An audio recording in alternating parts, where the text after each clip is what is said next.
నేను GVG Naidu, Telugu Desam party Telangana ప్రధాన కార్యదర్శి, జూబ్లీహిల్స్ కాన్స్టిట్యుయెన్సీ ఇన్ఛార్జ్. సరే, ఇప్పుడు హైడ్రా చేపడుతున్న కూల్చివేతలపై మీరేమంటారు? దీనిపైన వస్తున్నటువంటి విమర్శలను ఎట్లా చూడొచ్చు? హైడ్రా అనేది ఏదైతే ఇప్పుడు కొత్త కాంగ్రెస్ ప్రభుత్వం ఏదైతే కొత్త ఇన్స్టిట్యూషన్ కానీ ఆర్గనైజేషన్ కానీ ఏదైతే అమల్లోకి తెచ్చారో ఇట్స్ ఎ నెసెసిటీ అండి. ఎందుకంటే మీరు చూస్తూ ఉంటే ప్రతి దగ్గర కూడా గవర్నమెంట్ స్థలాలు కానీ లేక్స్, చెరువుల్లో ప్లేసెస్ కానీ ఎఫ్టీఎల్ లోపల ఉన్న కన్స్ట్రక్షన్స్ కానీ ఈ మధ్యకాలంలో ఎక్కువ అవుతూ ఉన్నాయి. వర్షాకాలంలో ఈ పరిణామం ఎట్లా ఉందంటే వర్షాకాలంలో అర్బన్ ఫ్లడింగ్ జరుగుతూ ఉంది.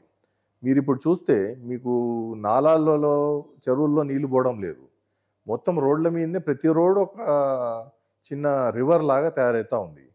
దీంతో ఆస్తి నష్టాలు జరుగుతూ ఉన్నాయి, తర్వాత రోగాలు వస్తూ ఉన్నాయి.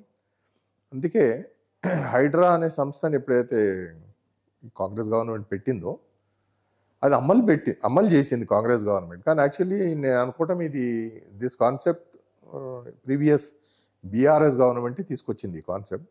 ఇప్పుడు దీన్ని కాంగ్రెస్ వాళ్ళు అమలు చేస్తూ ఉన్నారు విత్ మోర్ పవర్స్.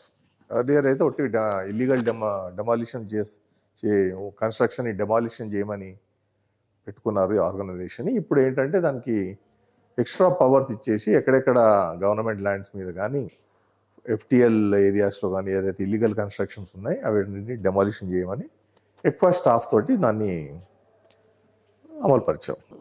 దీని మీద ప్రతిపక్షాల విమర్శలను ఎట్లా చూడొచ్చు?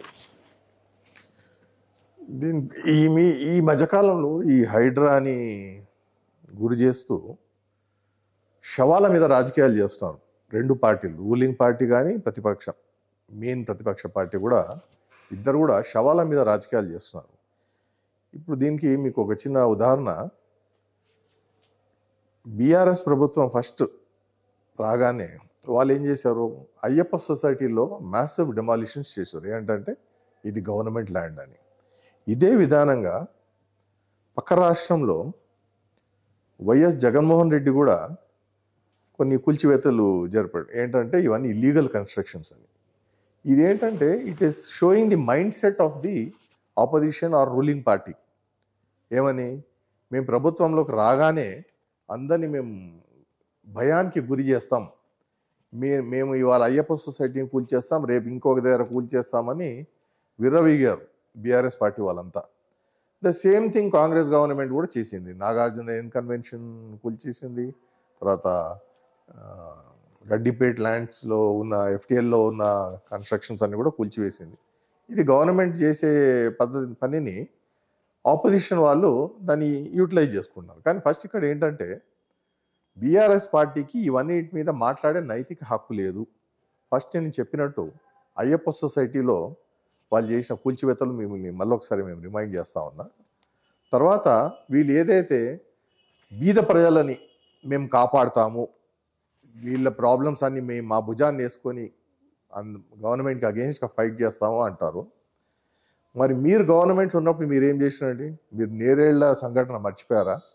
దళితులను ఎంత గట్టిగా మీరు హింసించారంటే అప్పటి మీరా కుమార్, లోక్సభ స్పీకర్ ఎవరైతే ఉన్నారో ఎక్స్ స్పీకర్ ఆఫ్ లోక్సభ మీరా కుమారి గారు వచ్చి వాళ్ళని చూసి, ఆ బాధితులను చూసి కన్నీరు పెట్టుకున్నారు. అంత దారుణంగా కొట్టారు మీరు నేరెళ్ళ వాసులని. మరి మీరు మర్చిపోయారా మీరు చేసిన పాపాలు? ఉదాహరణకి ఇంకోటి, ఖమ్మం రైతులని ఏదో ప్రొటెస్ట్ చేస్తుంటే వాళ్ళని అరెస్ట్ చేసి సంకెళ్ళేసి మీరు కోర్టుకి తీసుకెళ్ళారు. మరి అది మీరు చేసింది కరెక్టా? మీరు చేసేది రాంగ్, కాంగ్రెస్ గవర్నమెంట్ ఇప్పుడు చేసేది కూడా రాంగ్. ఎస్, మనకి అవసరం, డెవలప్మెంట్ అవసరం, కానీ దానికి ఒక పద్ధతి ఉంటుంది. అంతేగాని మీరు అపోజిషన్ వాళ్ళని కానీ జనరల్ పబ్లిక్ని మీరు బెదిరించుకుంటూ మీరు గవర్నెన్స్ చేయాలనుకుంటే అది తప్పు. దీన్ని మేము ఖండిస్తున్నాం, ఆల్రౌండ్ ఖండిస్తాం. ఇది కాదు పద్ధతి. కానీ కాంగ్రెస్ చేసే తప్పు పనులకి దీని మీద ఏలెత్తి చూపించే హక్కు మాత్రం ఎటువంటి పరిస్థితుల్లో బీఆర్ఎస్ నేతలకు లేదు.